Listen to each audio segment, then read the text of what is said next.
Imagine going to the hospital for a stent procedure for arteries narrowed by plaque and the next day undergoing quintuple bypass surgery and a valve repair.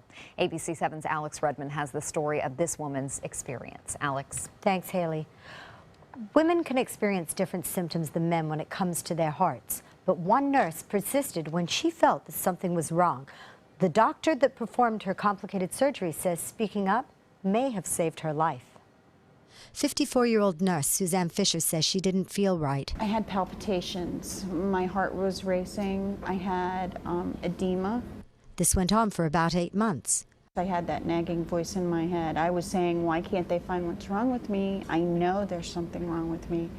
And I was terrified to find out what it was. Cardiovascular and thoracic surgeon Dr. Roberto Cervera first met Fisher with her cardiologist in the cath lab, where she was getting a stent procedure. But more problems were found. Her mitral valve, one of her valves on the left side of the heart, was wide open. It was leaking severely, and her heart had gotten dilated, and that's why she was feeling, short of breath. Dr. Cervera told Fisher the gravity of her situation. He was going to do open heart surgery, and I don't remember for about 2.5 weeks when I woke up in critical care. We did 5 bypasses on her. I repaired her valve. Dr. Cervera says that this is a mechanical valve, and this is used more commonly in younger patients in their 40s or 50s. It lasts a little longer.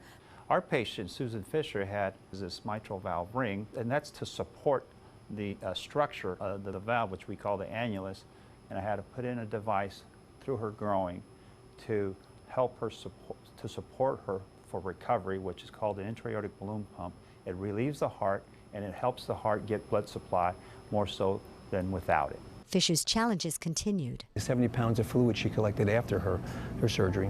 The second issue was that after her surgery, her kidneys became dysfunctional. So for a short period of time required hemodialysis, and we needed to monitor her kidney function.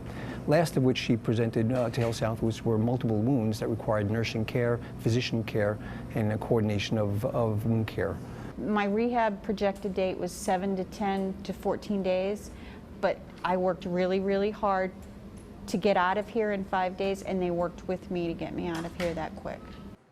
Both Drs. Cervera and De Jesus and patient Suzanne says that had she not listened to her body and persisted that something was wrong, she may not be here today. So Fisher says, she listened to herself. Instinct. That's it. You have to. And how long was she in the hospital with this whole ordeal? She was in critical care for 17 days. Wow. 17 days she didn't know what was going on, and I think altogether about 26 days. And she's doing really well right now. She was only in rehab 5 days, which is unbelievable. HealthSouth did a very good job with her. And like Dr. She worked hard. So. Yeah. Surgery was at Venice Regional Bayfront Health, and Cervera is their newest surgeon, thoracic surgeon. He's also the chief medical director of the thoracic surgery program. Well, that team did a great job. Yeah, Thank you, Alex.